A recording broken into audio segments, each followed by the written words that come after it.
Gentlemen, thank you very much for joining us here. Mr. Kotak, as I said, let's address some of the near-term issues, some of the short-term issues before we go into the medium and the long-term. I want to start by asking you about what you make as far as the interest rate trajectory is concerned. The MPC yesterday delivering a 35 basis point hike along expected lines, but the commentary also taken in by the market seems to suggest that the RBI is very firmly committed to bringing down inflation at this point in time and bring it within that MPC band as far as the inflation range is concerned. Do you expect another rate hike in February, or do you believe that if it is a rate hike in February, that will be done for now? So, Shereen, I think the governor has spoken yesterday, and he has said that he will be data dependent. Therefore, we've got to take him at his word. And my sense is we've got to wait and watch for what happens to the Fed in December. I think that's going to be a very crucial signal about what is the interest rate trajectory in the largest market and the largest pool of money in the world, which is the US. At the same time, I think we need to watch the Indian situation. The target for RBI is 4%. Mm-hmm. And if you read the press interview where Michael Patra spoke, he said that we want to be within the band first, yes, and then towards the target. Therefore, based on that, my sense is there could be one more rate hike, and that may be the time for thinking about a pivot. But we got to watch very closely the data, and maybe around 6.5 as it looks today, subject to what happens to the world, subject to what happens to oil, subject to what happens to many, many other things. And based on that, I would say that at this stage, maybe 6.5 is where there could be a time to pivot. I think it was at a CII event, or at least an industry body event, but the last time the finance minister once again asked Indian industry to go out there and invest and gave the Hanuman analogy. What are you waiting for? Why don't you recognize your own strength and the opportunity? Has that message now resonated deeply with industry? Are we likely to see any movement on that front? No, not only the message. Let's give credit to the government for a continuous and consistent investment from their side in public infrastructure. That is really what has helped us over the last few years. Private sector, we are starting to see investments in the last few quarters, whether it's in real estate, construction, logistics, chemicals, some of those sectors. But there are many other sectors where there is still excess capacity. Eventually, private capital does have to earn a particular return to justify that investment in capital. And that's where I think it's more a short to medium term window that we're looking at for private capital to come back. Sanjeev Puri, let me address the question both in terms of demand as well as private capex. As we just heard there from Sanjeev Bajaj, some impact continues, at least as far as the consumption side is concerned, when we talk about rural economy. And that has been the story for the FMCG industry as well. What are the trends that you're picking up? We're almost at the end or the last lap of 2022. What is the outlook for 2023? The macros for investments, I think, are pretty good. If you look at the availability of funds, the corporate income tax, better balance sheet, so all these are positives. Earnings also are on a better trajectory. The issue really comes to is about capacity utilization, which is also picking up, but there is a serious amount of global uncertainty, yeah, and there are serious headwinds on exports, so that's going to dampen sentiment. But I can tell you that for companies like ours, which are very domestically focused, I think that private capex is continuing. We've already done, and some more is in the pipeline. So for domestic oriented, I think it's an ongoing process and it's happening. Okay. Mr. Kalyani, let me address both the domestic market as well as the global environment with you, because you have a pulse on both, especially in light of the government's move to, at least as far as the defense manufacturing is concerned, to indigenize much more. You've got the third list that's now already out, and the uncertainty as far as the global environment is concerned. How is that likely to shape things over the next 12 to 18 months? Well, I think the challenges in the global environment, which all of us know, the war in Europe, the challenges of the China plus one strategy that many countries are facing and trying to figure out, and the challenges of creating a resilient supply chain. You go to any place, anywhere in the world, you will hear this word, resilient supply chain. What is a resilient supply chain? I think in the manufacturing world, this creates huge opportunities for India, including in defense, by the way. But there are pockets of opportunities where things are happening at a much faster pace. I'll give you the example of railways. The railways are undergoing some tremendous modernization. Just day before yesterday or yesterday, a tender was out for 1,600 locomotives of 9,000 horsepower. Siemens was the lowest bidder, 20,000 crores. It is all supposed to be produced in India in an Indian plant. In one more week, there's a similar tender out for 9,000 horsepower locomotives, which is going to come out, and then 200 Vande Bharat trains, and then 100 high-speed trains. Now, this is the kind of initiative that Mr. Vaishnav has taken in his ministry to create industrialization of the railway manufacturing system, which was somehow embedded in the last century for many, many years. And overnight, this is going to get completely modernized. What took Europe and America 50 years to do, India will do in 10 years. And this is going to create a huge manufacturing ecosystem, especially in the area of electrical equipment, because these are all electric. We have, as a policy, Indian Railways have moved from diesel to electric, as you know. The same thing is happening in defense. There is a whole slew of policy changes that have taken place in the last 3, 4, 5 years. Everything is focused on Make in India, and more than Make in India, focused on what the Honorable Prime Minister calls Atmanirbhar Bharat. And his definition of Atmanirbhar Bharat is very clear. Atmanirbhar Bharat means something that you produce with your own intellectual property. If you got a technology collaboration from some company, no matter which part of the world they come from, and you want to export that product into, not into a conflict zone area, but even in a non-conflict zone area, you won't get permission to do it. But if it is your own product, where you own the technology, you will get it. If the Defense Ministry starts doing what the railways are doing in terms of creating this large industrialization capabilities, then I think India will have a game-changing situation in manufacturing for the domestic market also. Because when you do, whether you do railways, whether you do defense, whether you do automobile, it's not just that industry that you're dealing with. You're creating a whole host of new technologies which have usages in many, many other areas. And that creates an ecosystem, that creates skill sets, that creates capability. So I'm very confident that that sector is going to do well. Both railways and defense. You held up the railways as an example of things moving very fast. Defense not fast enough? Not fast enough yet. Not fast enough yet. John Major Sinha, let me address the issue of the India story and the strength of the India story. Practically every interview that I've done in the last few weeks, whether it is with a domestic CEO and more importantly with a global CEO, everyone's talking about how this is going to be either India's decade, if not India's century. I don't want to go down the century road, but let's talk about the decade that we are dealing with at this point in time. What do you believe are the areas where we have enough momentum to push us forward, and where do you believe work needs to be done? So if you just look at the world, Shereen, if you take five blocks, the US is about 22 trillion, Europe is about 17 trillion, China is about 16.5, 17 trillion, Japan is 5 trillion, and UK is 3 trillion. Look at each of these countries. The US has a very, very complex situation, that it has inflation which is higher than India. I don't remember in my living memory when this has ever happened. And the Fed is driving up interest rates to bring about a recession. I mean, the decided goal is to bring a recession.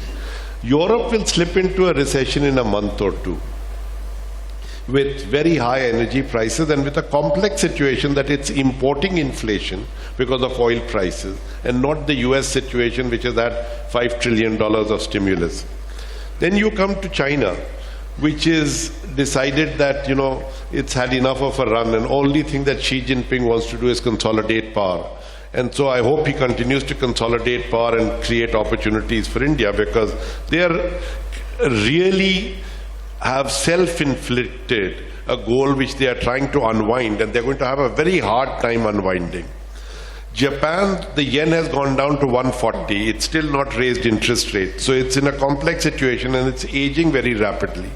And UK changes its prime minister every 10 days. So, if you really look at that context, India is a beacon of stability, which has a fiscal balance which is coming about. We have some headwinds and we have some tailwinds.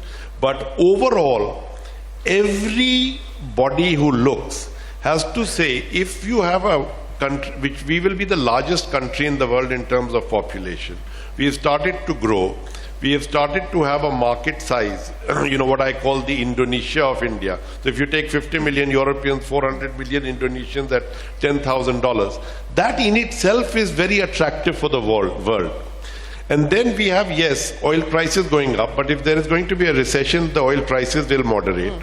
Interest rates, we will have a little bit of a tough time with that. But if you look at the MSCI index, it has taken us from 7 to 14.5%, and China has been brought down from 36 to 29%.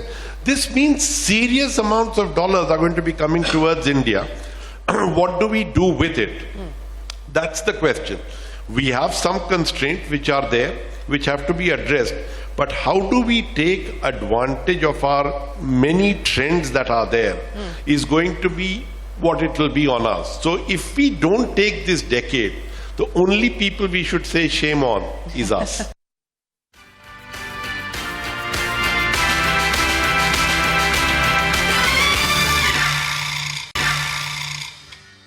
The next big policy event that's coming up is Budget 2023. Now, industry has presented its recommendations, a usual list of recommendations that go in year after year. But if we were to talk about the budget in the context of what's happening in the world, whether it's China +1, it's re-globalization, it's supply chain resilience, what do you believe thematically the priority areas should be for Budget 2023? What should the theme be for Budget 2023? Shereen, I just want to step back and actually bring some reality. Okay. And I think there's a lot of good news. There's a lot of opportunity has been rightly highlighted. But I just believe that we need to set our goals and then execute to the goals. Therefore, as Janmay mentioned, we are now the 5th largest economy, around the size of UK, on many days bigger than UK. On some days around that. So that's a great achievement. The first goal we must set for ourselves is, what does it take for us to become the top 3? So that is, and how do we get there? And in that context, obviously absolute GDP does matter. And for us to be in the top 3, we will have to, from a 3 trillion, think about a number which is double-digit at least. Yeah. Okay, and we can figure out the time frame within which we need to do. So we are a long way from top 3, but a lot of work to be done with focus. The second important point is we have to keep the reality check that we have a denominator challenge, which is 1.4 billion people. A UK has 68 million people for a 3 trillion economy. For a UK per capita is $47,000, India is 2.5. And I think if we want to become world class, we should get out of this mindset of PPP and other things. Let's now compare ourselves with the best in class, dollar to dollar. And what does it take for us in the next, say, 10 years to think about a per capita GDP which is as close as possible to $10,000. At $2,500, even if we double it at 7%, it gets to 5 in 10 years. We need to go faster in dollar terms. So let us work towards absolute top 3 and per capita to move to a serious middle income country with a 10,000 per capita. And I think Baba and Sanjeev, both the Sanjeevs and all of us, we have optimism for India's future. But if we want to be truly Atmanirbhar, we're going to ask ourselves, how do we get better on two profit and loss accounts of India. One is current account. Yes, a growing economy needs to have a current account deficit, and we keep on having a current account deficit for a long period of time. But at some point of time, we must be Atmanirbhar. Even this year, we will be $120 billion negative current account deficit. Means our profit and loss account in foreign exchange is we are earning less than what we are spending. Therefore, we need to get Atmanirbhar on our current account. And second, I understand fiscal deficit consolidated has gone up worldwide thanks to COVID. And India is at consolidated, give or take, around 10% of GDP. We need to have a credible, consistent, resilient plan that we will get better on P&L account, even on fiscal deficit. Therefore, total GDP, per capita GDP, and getting our two profit and loss accounts right, and whatever it takes for us as business and policy working together for that clear objective set in front of us. No, but that's what I want you to focus on now, whatever it takes. So what is it going to take? Let's talk about that, Mr. Kotak. Ambitious goals, audacious goals that you've set out for us in terms of being able to get to $10,000 in terms of the aspiration. But what is it that you believe will take us there? And, what should the priorities be? I share with the finance minister. People in this room and on this dais need to get our animal spirits up a lot more. And it really is it. Investment. So what is holding the animal spirits back? If you're optimism, you're confident about the growth of the India story in the near term as well as the long term, then what is holding animal spirits back? Liquidity is clearly not a concern. I think there are a number of factors. First, the global situation thanks to COVID and Ukraine has made a lot of people in India circumspect. In a 24/7 news, if you keep on getting barrage of bad news from around the world, it's got to affect your psychology and your mind. And we are not immune to this. I remember in 2008-9, I took a call. Don't read the Financial Times and the Wall Street Journal. It makes you very negative about the world and you start taking negative. Only watch CNBC-TV18. Not CNBC or CNBC. CNBC-TV18. Okay. So I think the fact of the matter is 24/7 digital world, what happens around the world affects us. Speaking about moving forward, and you said at the end of the day, people will have to look at metrics, people will have to look at return on investments, and perhaps which is why at this point in time, there is some trepidation, there is some nervousness, there is hesitation. But what will it take? Let's forget about the next 6 months as the geopolitics sort of plays itself out. What will it take to revive the animal spirits, which, I've been hearing about this unleashing of animal spirits for the last several years now. It doesn't seem to have happened, or it doesn't seem to be happening. What will it take to get that going? I mean, even the government is frustrated saying, look, we've done whatever we could as far as corporate taxes are concerned. What more can we do? What will it take? The government has, I must say, been exceedingly not only responsive but proactive. But let's also keep in mind, when you look at the last 3 or 4 years, we've gone through a period of time that none of us in our living memories can recall. Broadly, there are a few large areas that one needs to focus on. Because we are talking of this highway, as people have said, for the next 10 years of the kind of growth that's possible. One is align industrial and trade policies. So that as India Inc., we know what are the kind of FTAs, what is the access that's opening up. Our own government schemes are then aligned towards that, so that investment that goes in sees a longer term window. So that's one. Second is, as Uday just said, make sure that we have a deeper, larger financial services system to support the existing economy. Go and attract all the foreign capital that you can, but no country has ever become a developed economy just by relying on foreign capital. So you need to channelize savings, and fortunately we had $2,500 per capita, where incremental money earned essentially goes into financial savings, because you've taken care of your basic needs. So build out financial services to support the real economy. Third is, we have to make sure we create capacity in our people, which means starting with some basic stuff like double education spends, health spends, and ensure that you have large amount of social security cover in the form of, say, insurance protection, so that we are creating ready manpower for the future. And if we do a combination of these things, and the fourth is, while there's a lot of different kind of sectors to focus on, we have to take manufacturing from 16-17% of GDP to 20% and then to 25%. So the kind of PLI schemes that the government is working on, keep expanding those, bring in employment-linked incentive schemes as well for labor-intensive industries like tourism, logistics, etc. I believe a combination of these factors gives us the horsepower for the next 10 years. You know, let me get you as well, Sanjeev, to address this issue that we just spoke of. You know, this hope of moving manufacturing as a percentage of GDP from 16% to 20%, this has been the stated objective for over a decade now. We have seen the needle move a little bit.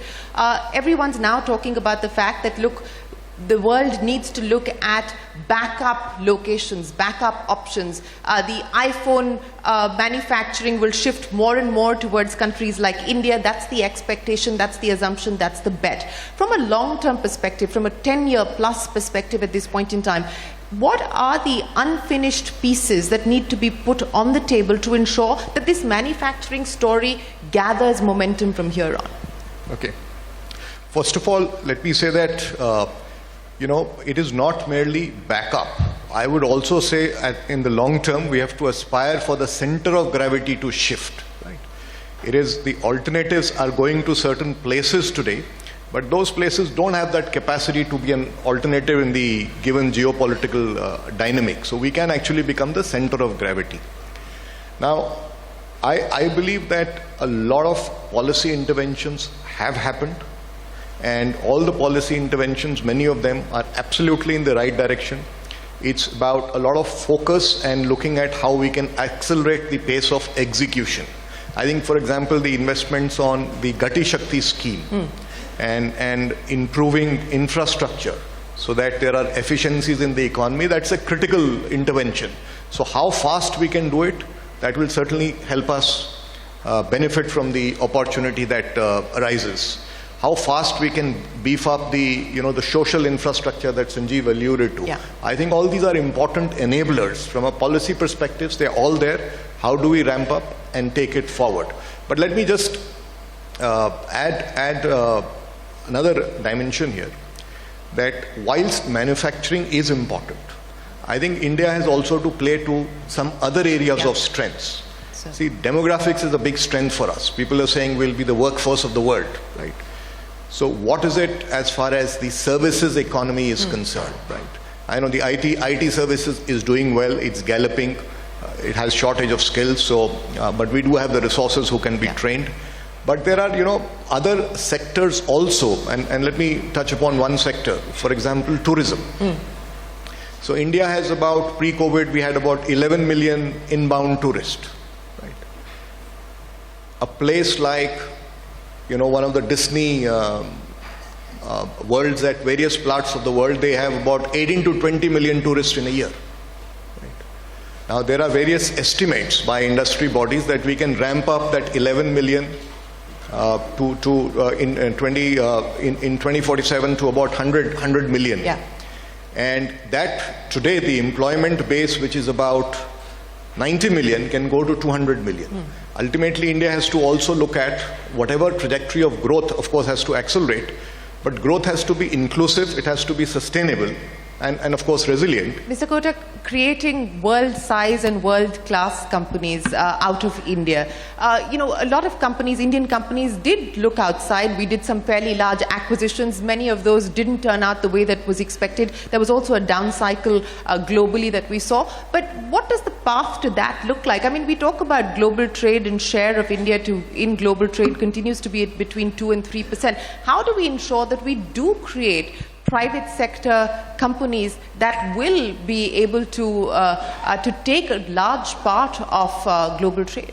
See, I think, Shereen, again, this is a question about what's the shape of India's growth and the industry structure we want to see. We want to see world-scale companies. But at the same time, from an India point of view, we want to see many flowers bloom. We should not have a situation where it is just a very small garden. We want a garden which is large enough, maybe not too fragmented. I think Baba's point is valid. We need few big successes, But it still means that we need reasonably large number of Indian companies getting to scale. And I would therefore like to see, as consolidation happens, we also see innovation as the basis for India's growth in India and globally. I think one of the things we have got to be careful about, a lot of growth by Indian companies has come through some form of arbitrage. Okay, whether it's labor arbitrage, whether it's any form of arbitrage. We need to see a lot more of Indian growth coming out of product. If you like, let's look at software services. We are exporting services. How many products have we created, which the world wants to buy?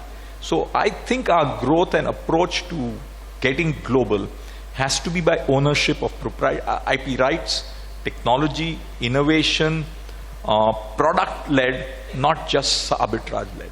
And that itself will catapult to us. Well, ladies and gentlemen, thank you very much for a very honest and candid conversation on what the road to 2047 could look like, areas that require fixing and the areas of opportunity. Thank you very much for your time. Appreciate you joining us here today.